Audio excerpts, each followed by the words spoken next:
Hello, this is Oscar Hines with Genuine Journey Media, and we are here live at the HBCU event, the gala that's taking place. There are folks all over. There'll be over 700 in attendance today, and we are looking forward to a fabulous event.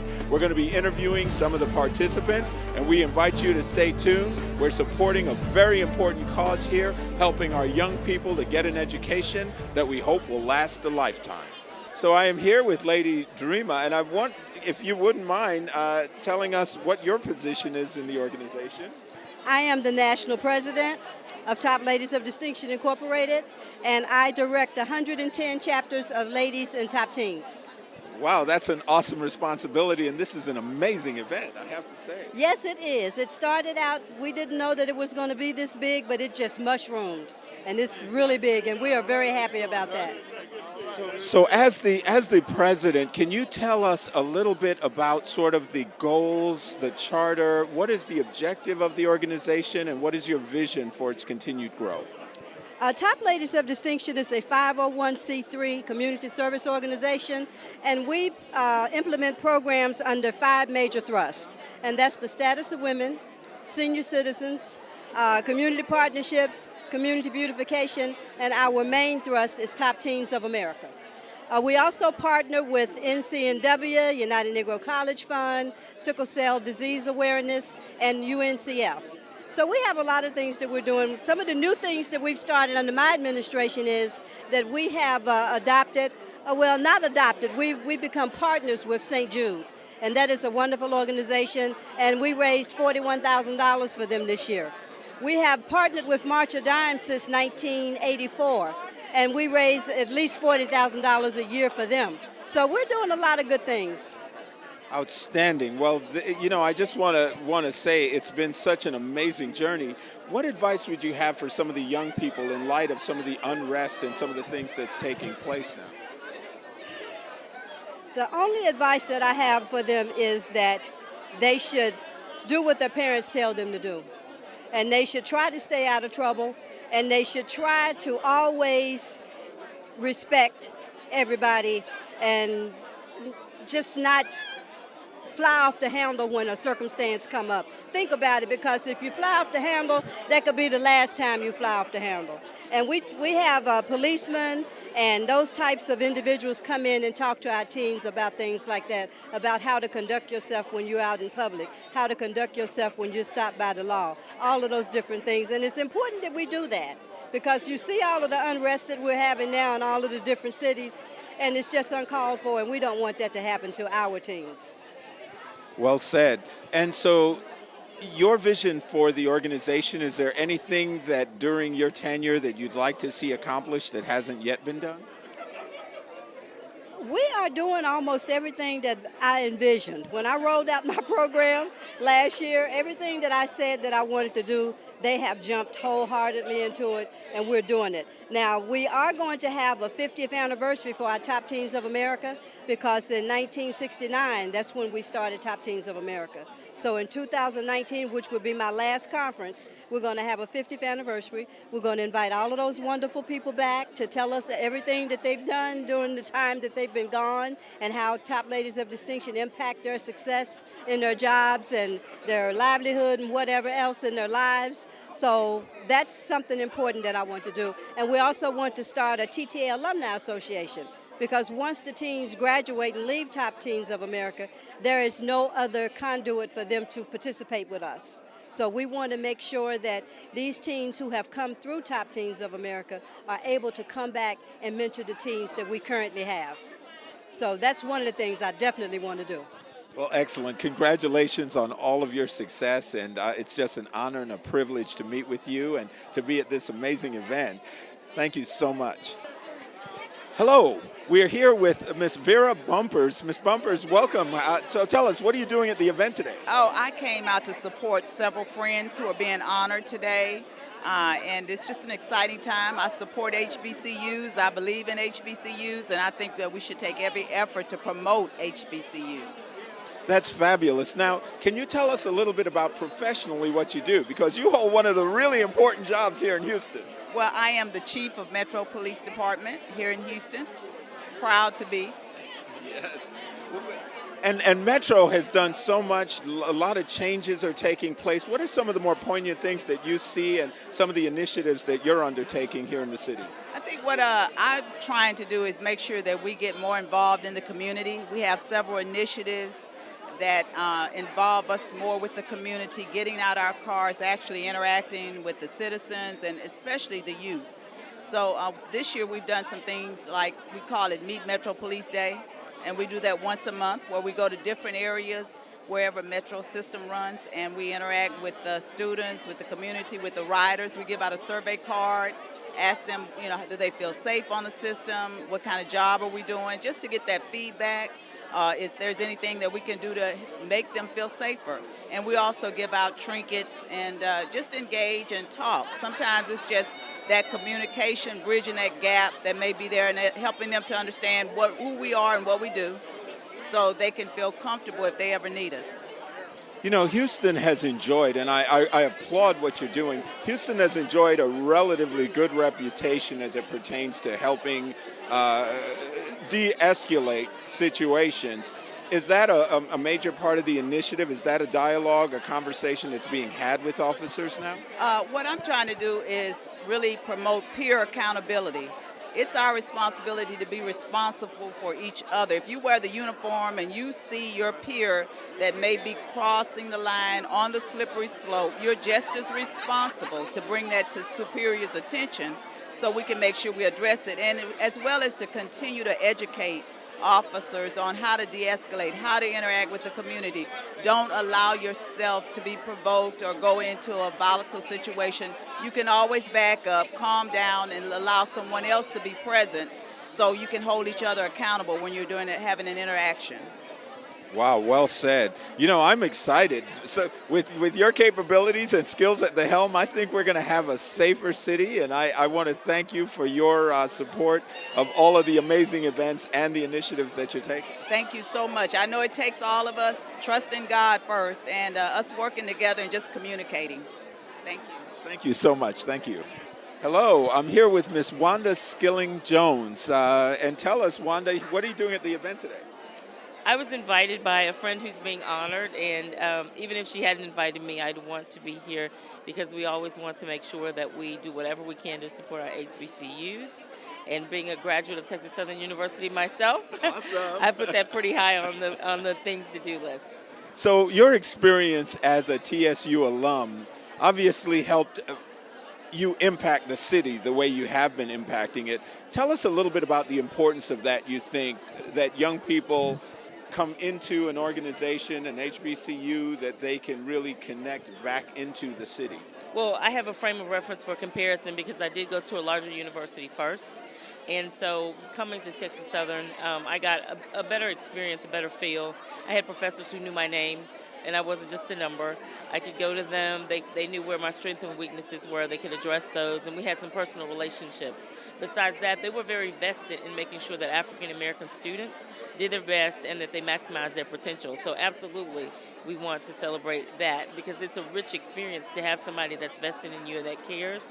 It means a lot when you're going through school because it can get difficult, but when you know you have people behind you pushing you in that way, it just leads to your success. Yes, absolutely. That's well said. And I know you have been in the area of education for a number of years, and sometimes teachers are not always appreciated for what they do. What are your thoughts around that, and how can we improve that? So teachers are definitely overworked, underpaid, and that's a travesty in this country because there is no profession worth its salt that you can go into without having gone through a teacher to get there. So it's very important that we honor our teachers, and on the school board, we make sure that we're fighting for their working conditions all the time, raise increases where we can get them, and just letting them know that we appreciate the work that we do. I often say teachers are born and not made, and that work's not for everybody. They do it because they love children, because we know it's not for the money. Yes, and you're so right, because when you see a teacher with passion, you can always tell the difference as compared to one that's, say, just doing their job, right? What advice do you have for young people right now in this sort of tenuous environment that we're living in with all the influences that are occurring around us? Just to stay focused. Education is definitely a game changer. And in order to improve your quality of life, you have to attain an education. So just stay focused. Don't let the outside distractions deter you from your goals. Wake up every morning and do one thing that gets you closer to the goal that you're trying to reach. Wow, well said, well said. Can you please spell your last name for us? Sure, it's Rhonda Skillern Jones, SKILLERN-Jones, JONES.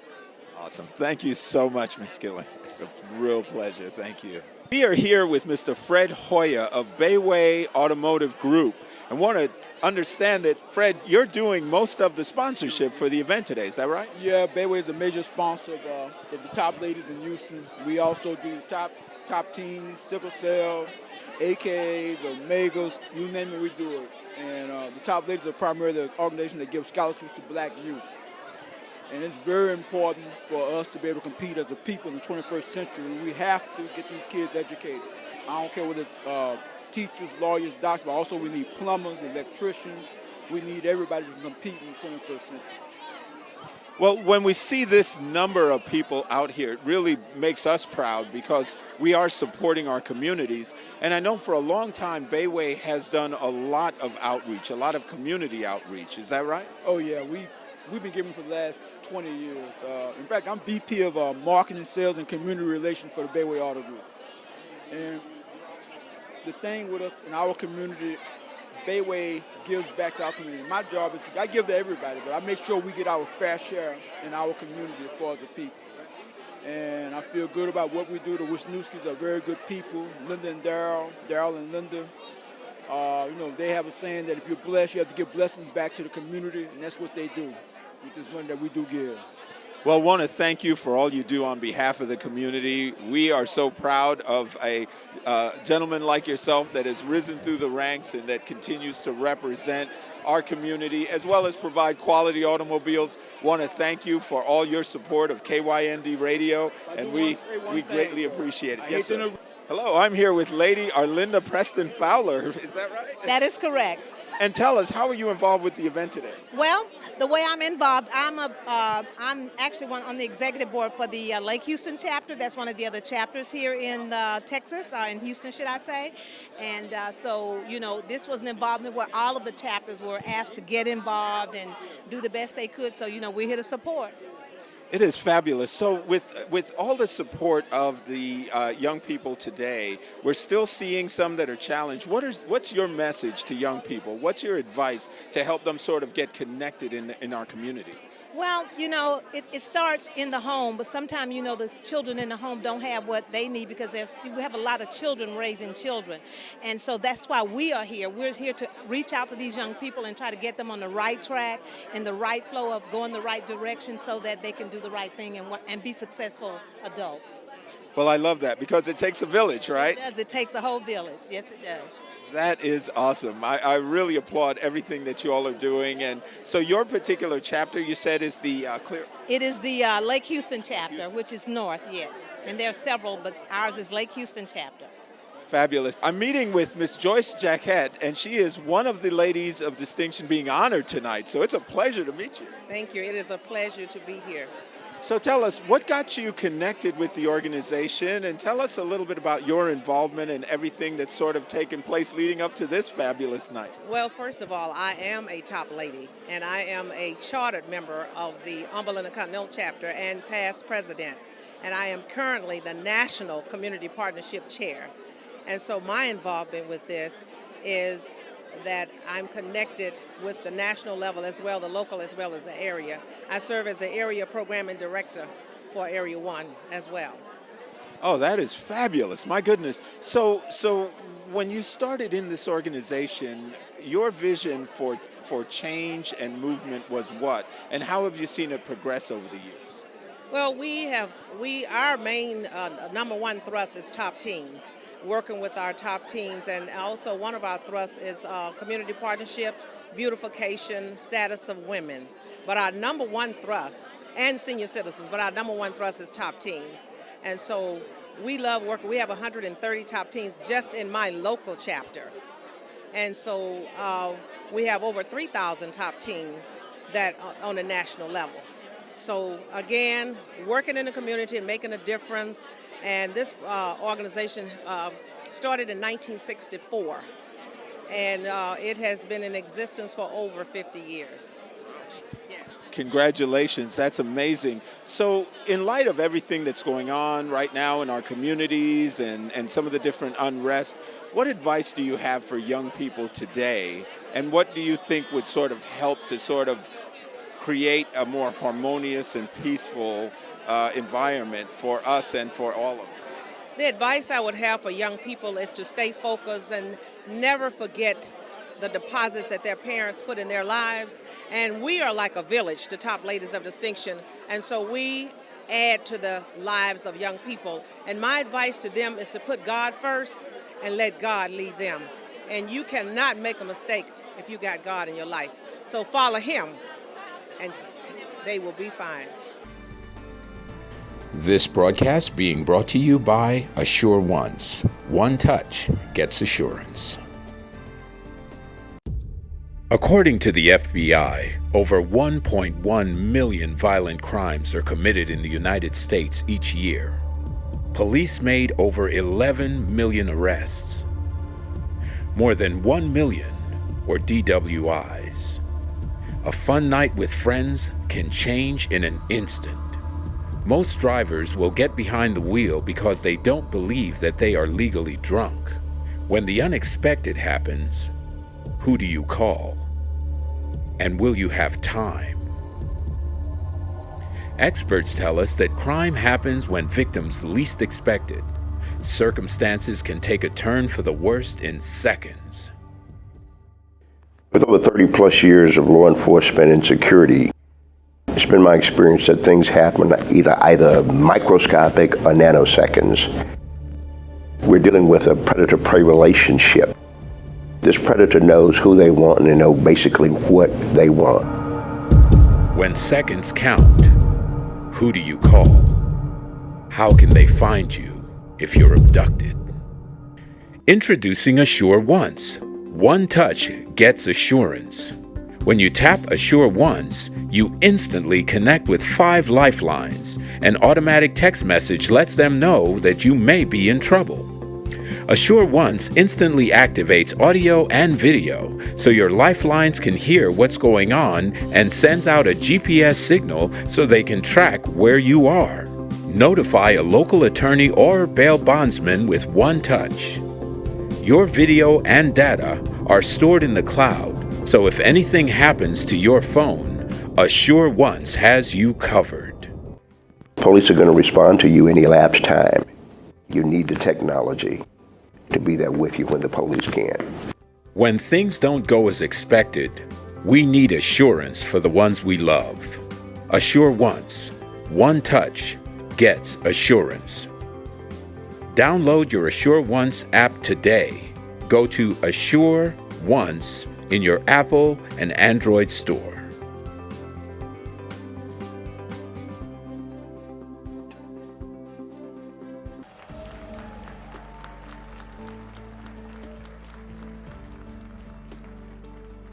Please join me in welcoming to the podium on the stage our friend and our Houston City Council member, Vera Bumpers. Good evening, everyone. Welcome to District K. And we appreciate you being here tonight. We appreciate the top ladies of distinction, again, for hosting their event here in the district. First of all, let me just say that the city of Houston is a wonderful city. It's a great city. And it's led by, that's right, it's a great city. And it's led by a fantastic mayor, and that's Mayor Sylvester Turner. Let's give it up for Mayor Sylvester Turner. You know, Mayor Turner may not have attended an HBCU, but Mayor Turner taught law at the law school. Matter of fact, taught me at the law school and taught at Texas Southern University, Thurgood Marshall School of Law for over 15 years. So I think that deserves a round of applause and shows his commitment to HBCU. And so, Madam President, as a former team of Top Teams of America, it was about the foundation. And so today I stand here because of the leadership skills that I was taught with Top Teams of America. As a matter of fact, out of the 4 African American members of City Council, 3 of those were former top team members. I think that was and it speaks to leadership. And yes, I did go to team conference, and Madam President, I was not sent home from team conference. I actually made it to team conference. But it is the reason why I can stand here and speak to this crowd, and also learn my etiquette and just prepared me to do well here in the city and do well in college. And so I always thank Top Teams for giving me that foundation and those fundamentals. And so with that, today is a special day. Today we honor giants. The city of Houston would not be the city of Houston but for the work of members from HBCUs. And today you're going to hear about those members from those graduates of HBCUs, former judges, entrepreneurs, individuals who handle billions of dollars relative to procurement with the city of Houston. You know, you have board presidents of colleges and universities that will be honored here tonight, individuals who represent athletes, a whole host, array of individuals that adds to the fabric of this great city, that but for their efforts, this city would not be what it is. So I'm pleased and honored today to first thank the top ladies of distinction for all they do here in the city of Houston and their contributions to the city of Houston, but also commend these giants that we're about to honor, because but for their efforts, I think this city would be less than the great city that it is. And so with that, I'm going to ask that the national president of top ladies of distinction, if she would please come forward, Ms. Bowman. And so, the top ladies of distinction in historically black colleges and universities day. Whereas the Top Ladies of Distinction, Inc. was founded in 1964 on the campus of Texas College in Tyler, Texas. For the past 52 years, Top Ladies of Distinction has established and maintained a demonstrated record of service to youth and adults in 113 communities. Whereas the Top Ladies of Distinction program supports the mission of historically black colleges and universities as both entities seeking to help students acquire high-quality education at an affordable cost. HBCUs are the source of higher education for many students, and the research reveals that college graduates earn more, live better lives, and contribute more to our communities. Whereas the principal mission of HBCUs is to invest in young people as they develop leaders of tomorrow and connect high-performing students with top-tier employment opportunities. And whereas on September 24, 2016, the Top Ladies of Distinction and HBCUs will be honored for their honorable work in the community, the City of Houston commends the Top Ladies of Distinction, Inc. and historically black colleges and universities for their commitment to enhancing the quality of life of Houstonians and extends best wishes for continued success. Therefore, I, Larry Green, on behalf of our Mayor, Sylvester Turner, Mayor of the City of Houston, hereby proclaim September 24, 2016 as Top Ladies of Distinction, Inc. and Historically Black Colleges and Universities Day here in the City of Houston. Congratulations.